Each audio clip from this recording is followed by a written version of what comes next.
He was 72 when the silence finally broke. For decades, Franco Harris stood as one of the most beloved figures in NFL history, a gentle giant whose legacy seemed untouchable.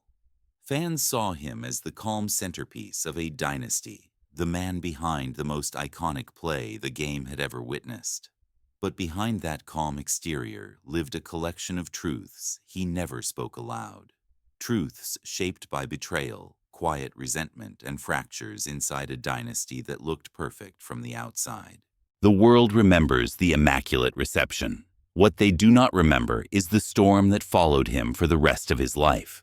The teammates who questioned him, the coaches who doubted him, the ownership decisions that cut deeper than any hit he ever took. Franco Harris carried these memories into his final years, treating them as secrets too heavy to share, too painful to revisit, too complicated to expose while the cameras were still pointed his way. Now the question lingers. How did a man praised for grace and humility also live with scars left by the very empire he helped build? What forced him to hide the darker truths behind that quiet smile? And why did these truths matter more to him in the end than the trophies, the applause, or the famous catch that rewrote football history? These are the hidden truths Franco Harris carried until his final day. Franco Harris entered the NFL at a moment when the league was transforming from a bruising regional spectacle into a national obsession. Born in New Jersey to a military father and an Italian mother, he carried himself with a calm discipline that stood out even before he reached the professional stage.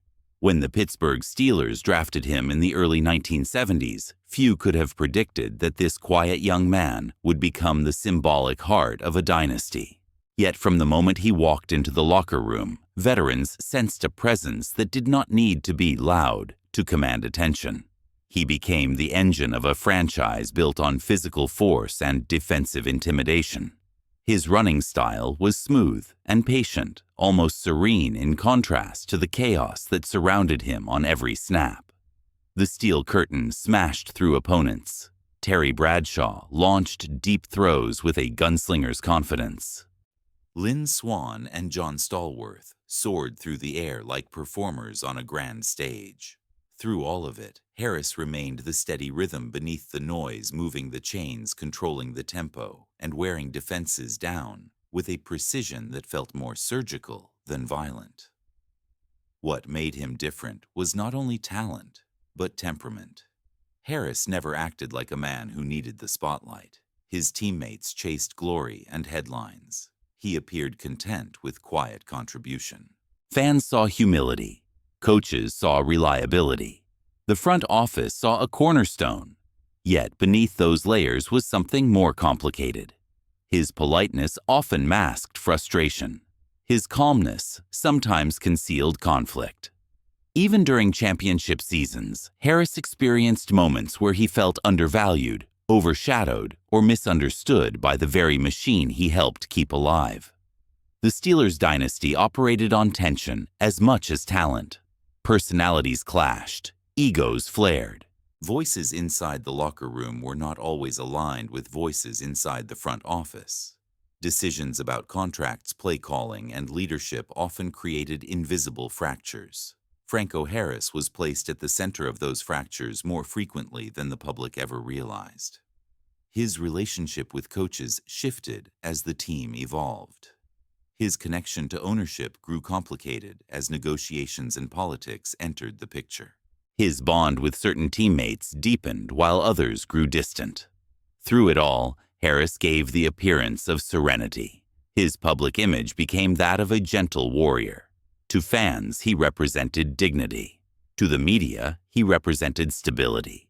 To the league, he represented the perfect ambassador. But behind closed doors, he dealt with moments of doubt and betrayal. He felt the weight of expectations that were sometimes impossible to satisfy. He lived through seasons where the respect he earned on the field did not always match the decisions made behind the scenes. By the time he reached the twilight of his career, the dynasty he helped build had changed. The relationships had changed. The league itself had changed.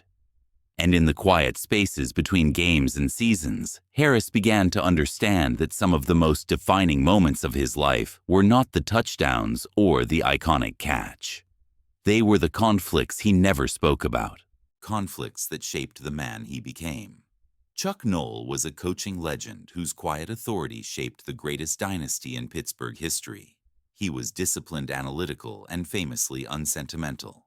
To many players, he was the mastermind behind 4 championships and the architect of a culture that demanded excellence from every position. To Franco Harris, he was both mentor and mystery. Their relationship began with mutual respect and shared purpose. Harris admired Noll's football intelligence and the way he built success through order and preparation. Yet beneath that respect lay a tension neither man ever fully acknowledged in public. A tension that would follow Harris long after his playing days ended. The friction between them grew slowly. Noll valued discipline above everything, while Harris valued intuition and calm presence. Their differences first surfaced when Harris became the centerpiece of the offense. His running style frustrated Noll at times because it did not fit the traditional mold of a power back. Harris was patient rather than punishing. He glided instead of charging. Noll believed this created moments of vulnerability during critical downs. Harris, in turn, felt that Noll dismissed the intelligence behind his approach. Contract negotiations amplified the divide. Harris saw loyalty as a two-way street. Noll saw roster decisions as business. As years went on, each felt the other could not fully understand what he brought to the dynasty. The defining moment came during the final phase of Harris's career. The Steelers' dynasty was aging. Younger players were stepping in. The front office questioned whether Harris could continue carrying the offense. Harris wanted one more contract, one final acknowledgement of his place in team history. Noll believed the organization needed to move forward without sentiment. Their conversation about the future of the franchise was cold, direct, and far removed from the glory they once shared. Harris walked away feeling that the coach who had trusted him in championship moments no longer valued him as the man who kept their offense alive during its darkest stretches. The public never heard the details. Fans only saw headlines about a legendary run coming to an abrupt end. Behind those headlines was a fracture that neither man worked to repair. It was not the decision itself that created the deepest wound. It was the way it unfolded. Harris felt dismissed. He felt judged not as the player who defined an era, but as a commodity nearing expiration. For a man who had always carried himself with dignity, the manner of his exit became a weight he carried in silence. When he looked back on his years with the Steelers, he remembered the triumphs. He remembered the championships and the unbreakable moments. Yet he also remembered the meeting room, where the atmosphere shifted from respect to calculation. He remembered the quiet in the hallway afterward. He remembered the realization that loyalty had limits. The cold truth is that Franco Harris never fully forgave Chuck Noll for the way his final chapter in Pittsburgh concluded. He respected Noll until the end. He honored the dynasty they built together. But the distance between them never closed. The grudge lived on in the silence neither man chose to break. Terry Bradshaw was the charismatic gunslinger of the Steelers dynasty, a quarterback built for spectacle and pressure. His voice filled locker rooms. His humor lit up broadcasts. His bold style on the field made him the face of a franchise that thrived on chaos and glory. Franco Harris, quiet and composed, was his opposite in every way. Yet together, they shaped the rhythm of a team that defined an era. Their partnership produced championships, unforgettable moments, and a legacy that still feels larger than life. But beneath the trophies and celebrations existed a relationship far more complicated than the public ever imagined. Their conflict stemmed from a clash of identity and perception.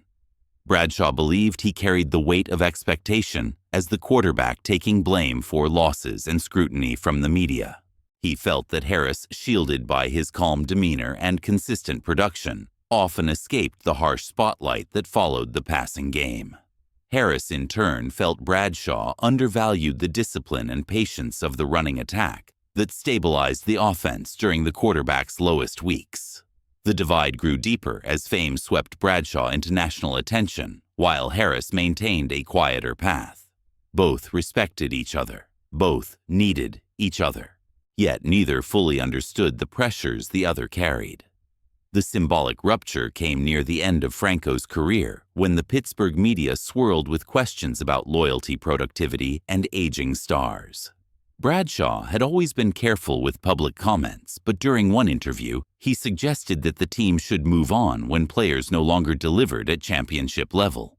Though he never named Harris, the implications stung. For Harris, the statement felt like a betrayal from the man whose most iconic victories depended on his steady presence.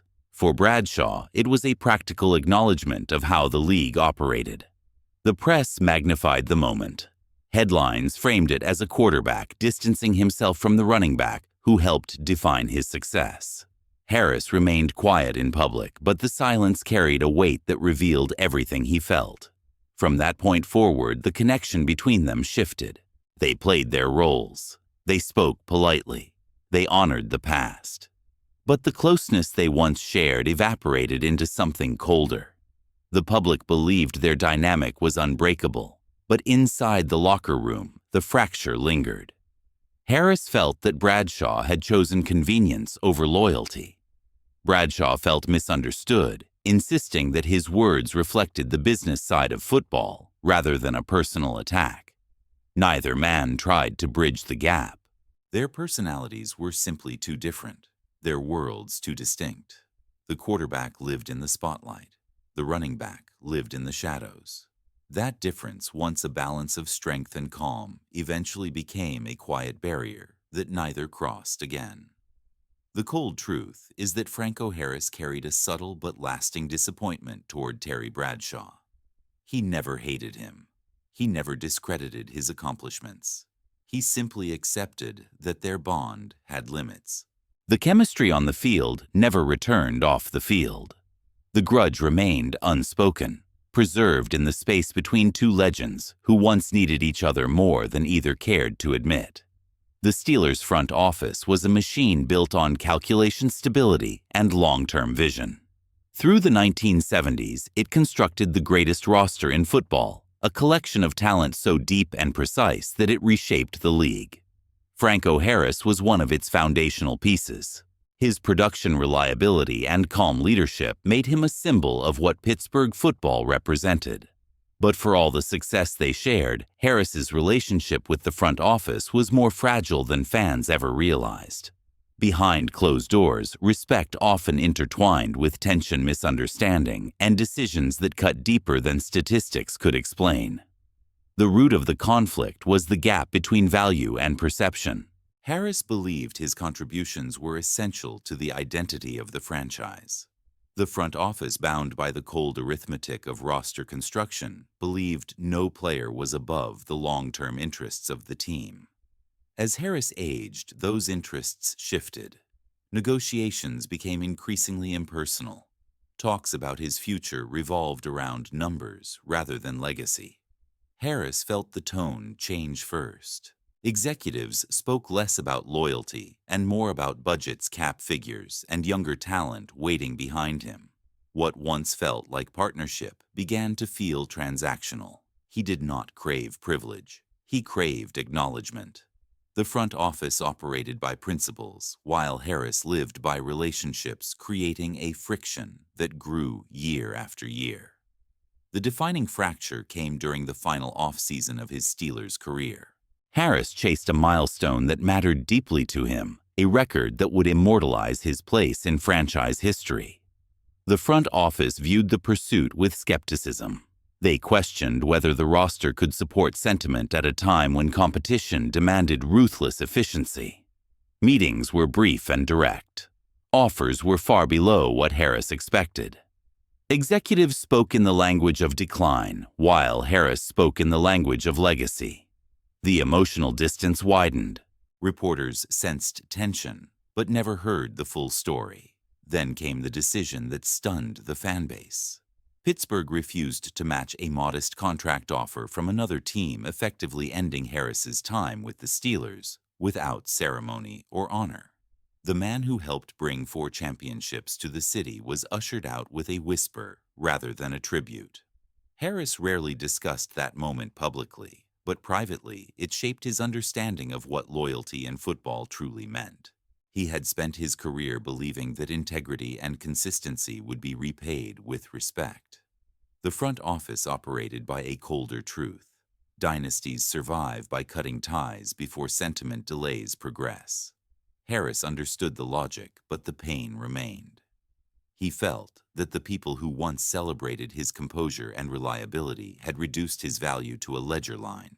He carried that realization into retirement, a quiet reminder that even the greatest players become expendable when the franchise decides it is time to move forward. The cold truth is that Franco Harris never forgot how abruptly the front office closed the door on him. He forgave the business, but not the manner in which it was executed. The decision lingered as a silent wound in a career defined by dignity. The grudge lived quietly grounded not in anger, but in a deep understanding that the franchise he gave everything to did not know how to say goodbye. Jack Lambert was the embodiment of Pittsburgh's defensive soul. Fierce, relentless, unfiltered, he played with a fury that transformed the Steelers into a dynasty built on intimidation. His missing teeth and cold stare became symbols of a team that did not negotiate with opponents. Lambert ruled the middle of the field with a presence few dared to challenge. Franco Harris, calm and controlled, operated on the opposite end of the emotional spectrum. They shared victories, championships, and unforgettable battles. Yet beneath the surface of their partnership existed a tension that never quite dissolved, a contrast of temperament that shaped their dynamic for years. Their conflict originated from different visions of what the Steelers' identity truly meant. Lambert believed the dynasty was forged through toughness, purity of effort, and uncompromising aggression. He valued players who lived with fire in their veins. Harris, patient and methodical, represented a style Lambert sometimes viewed as too reserved, too smooth, too detached from the raw brutality that defined the defense. During intense practices, Lambert would challenge teammates physically and verbally, expecting the same fierceness in return. Harris rarely responded. He focused on technique rather than confrontation. Lambert interpreted restraint as softness. Harris interpreted Lambert's intensity as unnecessary chaos. Their respect for each other as champions was real, but the gap between their mentalities grew with every season. The defining moment arrived during an emotional period of team transition. Younger defensive stars were emerging. Veterans were aging. Pressure built on both sides of the ball. Lambert, still protective of the defense's legacy, voiced frustration about what he saw as a decline in overall team toughness. Reporters asked questions about leadership. Lambert, speaking bluntly as always, made comments suggesting that some players were not fully committed to the physical standard that made Pittsburgh great. Though he did not mention Harris by name, the implication was widely understood within the locker room. The media amplified the narrative. Questions flew about whether the offense matched the defense's intensity. For a man as private as Harris, the idea that his dedication was publicly questioned became a deep wound. He felt misjudged by a teammate who should have understood the value he brought to balance a volatile team. Lambert, for his part, believed he was simply protecting the culture. Neither man addressed the tension directly. They moved past each other professionally, but the unspoken divide became part of the atmosphere around the dynasty's final years. Harris admired Lambert's warrior spirit, but he never forgot how easily his effort was dismissed in a moment of frustration. The running back who powered the offense expected respect built on consistency. The linebacker who defined the defense expected passion expressed through fire. Their differences were not built on hatred. They were built on misunderstanding amplified by pressure and the weight of defending a dynasty. Time softened the edges of that conflict, but it never erased the memory of being unfairly judged by one of the franchise's most iconic voices. The cold truth is that Franco Harris carried a lingering disappointment in Jack Lambert. He respected the legend. He honored the warrior. but he never forgave the moment when loyalty fractured under the weight of expectations. The grudge remained quiet, preserved in the space between two champions who were united by victory, but divided by temperament. Art Rooney Jr. was the keeper of Pittsburgh's football bloodline, a man who understood the weight of legacy better than anyone else inside the franchise.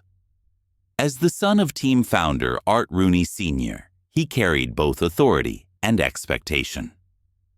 His influence touched every corner of the organization during the Dynasty years. He oversaw scouting-shaped roster decisions and helped craft the identity of a team that became the gold standard for the league. Franco Harris respected the Rooney family deeply. To him, they represented stability, tradition, and loyalty. But his relationship with Art Rooney Jr. was shaped by decisions that cut into the deepest parts of his identity as a Steeler. Their conflict began with the tension between business and loyalty. Harris believed that his years of disciplined production and leadership earned him a place in the franchise's long-term future. Art Rooney Jr. saw the roster as a cycle that had to move forward without emotional hesitation. As Harris aged and contract discussions resurfaced, Rooney Jr. became the voice of practicality. He insisted that roster decisions must benefit the team's future rather than honor a player's past. Harris's desire for acknowledgement clashed with Rooney Jr.'s philosophy of controlled detachment. The divide was not fueled by personal dislike. It came from two men with incompatible definitions of respect. Harris valued human connection. Rooney Jr. valued organizational survival. The breaking point arrived during the final contract standoff. Harris wanted one more season with the Steelers, a chance to reach a milestone that symbolized his place in team history. The front office guided heavily by Rooney Jr., as evaluations believed that Harris's best years were behind him. Meetings grew tense. Rooney Jr. held firm to the numbers. Harris held firm to dignity. When news broke that the Steelers refused to match a modest offer from another team, it stunned players, coaches, and fans. But the moment that scarred Harris most came afterward.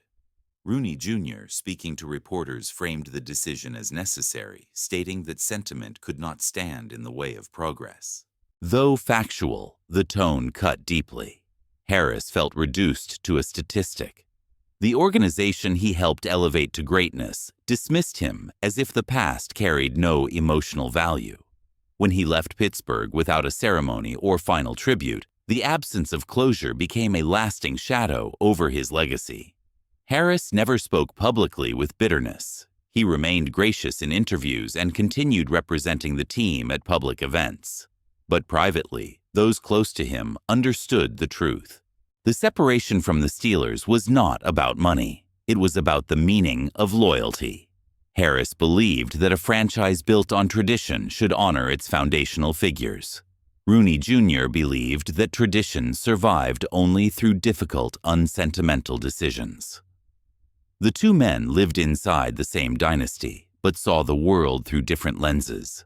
That difference shaped the deepest wound of Harris's career. The cold truth is that Franco Harris never forgave Art Rooney Jr. for the way his final chapter in Pittsburgh was handled. He respected the family, but the fracture remained. The grudge did not roar, it whispered.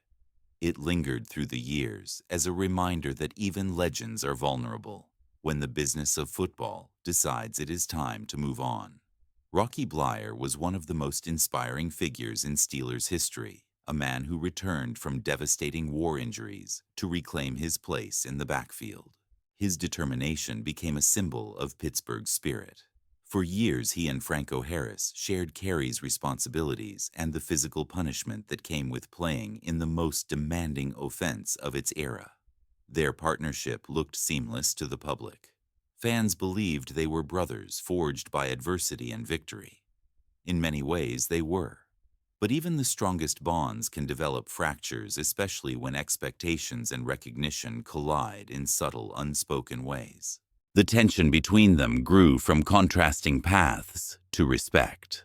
Bleier had fought for every yard of opportunity, surviving combat and returning to football through pure resilience. Harris, though equally disciplined, achieved stardom quickly and naturally. Teammates admired both men, but comparisons created pressure. Blyer sometimes felt overshadowed by the spotlight surrounding Harris, while Harris occasionally sensed that Blyer questioned the ease with which he earned praise. Neither man voiced these feelings openly. They surfaced only in quiet moments, comments from the media, or shifts in locker room dynamics. The moment that deepened the divide came during discussions of leadership in the later years of the dynasty. Reporters praised Harris for his consistency and calm influence. Others pointed to Blyer as the team's emotional anchor, the symbol of grit and sacrifice. The debate created an invisible tug of identity between them. Harris respected Blyer's courage, but he felt the narrative implied that his own leadership was somehow less authentic. Blyer respected Harris's production, but he struggled with the idea that his own journey was being overshadowed by a more celebrated superstar. The cold truth is that Franco Harris never viewed Rocky Blyer as an enemy, but he carried a quiet ache from a bond that never fit as perfectly as the public believed. Their partnership created victories, but their unspoken comparison created distance. The story of Franco Harris cannot be understood through highlights alone. His legacy was not defined solely by the immaculate reception or the championships that filled Pittsburgh with pride. It was shaped by fractures, loyalties, and the quiet battles he carried within. As the years passed and the dynasty aged, the tensions surrounding his name deepened into something more complex than simple disagreements. They became the invisible threads connecting the defining chapters of his life. Each hidden truth, each unresolved conflict, each silent disappointment played a role in the man he became and the calm resilience he learned to embody. When Harris looked back on his early years with the Steelers, he remembered the innocence of a team on the rise. The organization was hungry, the players were bonded through shared struggle, and every win felt like a step toward building something bigger than themselves.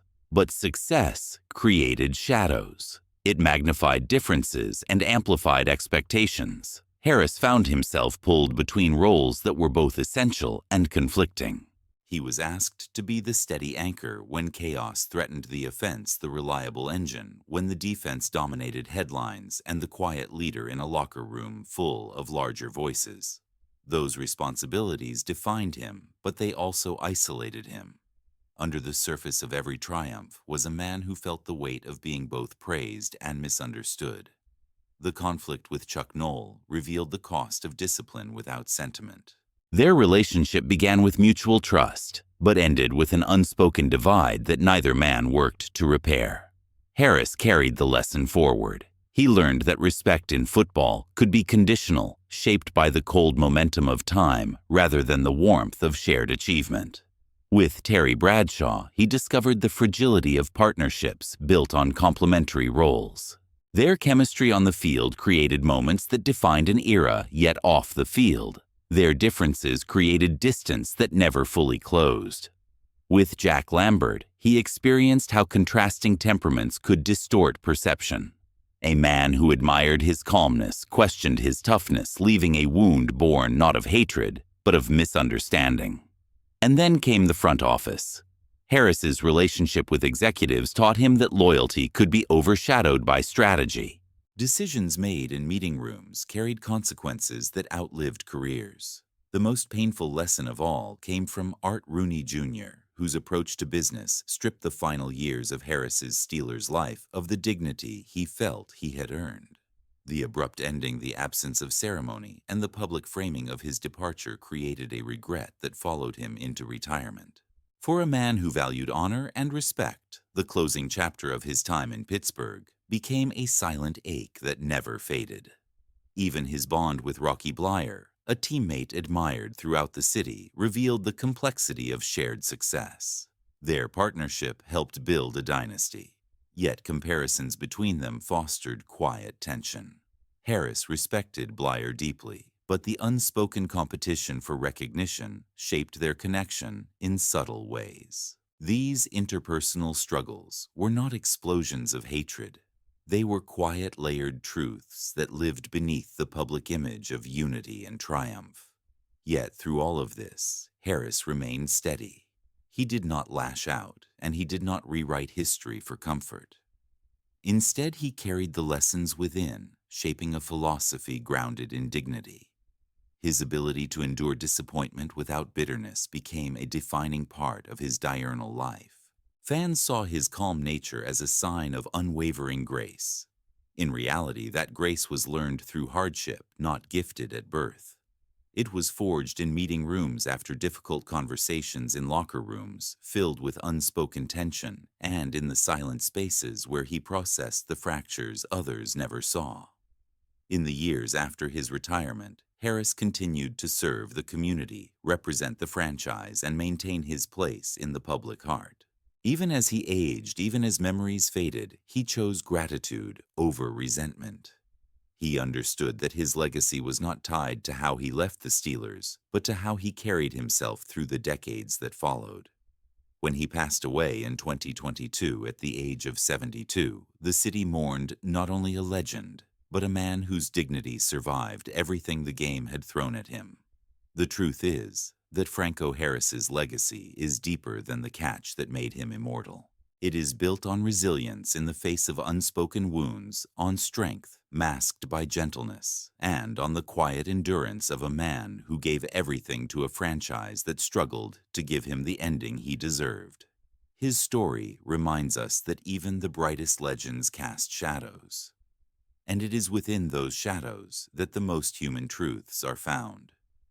Franco Harris's journey reminds us that even the most celebrated legends carry stories the public never sees. His calm presence, his unforgettable moments, and his quiet dignity shaped the way generations understood football. Yet it was the hidden truths behind his relationships, his conflicts, and his final years with the Steelers that revealed who he truly was. These were the realities he carried behind the smile, behind the history, and behind the play that changed everything. Now the question is yours. Which of these hidden truths surprised you the most? Was it the divide with his coach, the distance from his quarterback, the silent tension with the defense, or the cold calculation of the front office? Or did the true shock come from how gracefully he lived with all of it, choosing dignity over bitterness until his final days? We want to hear what you think.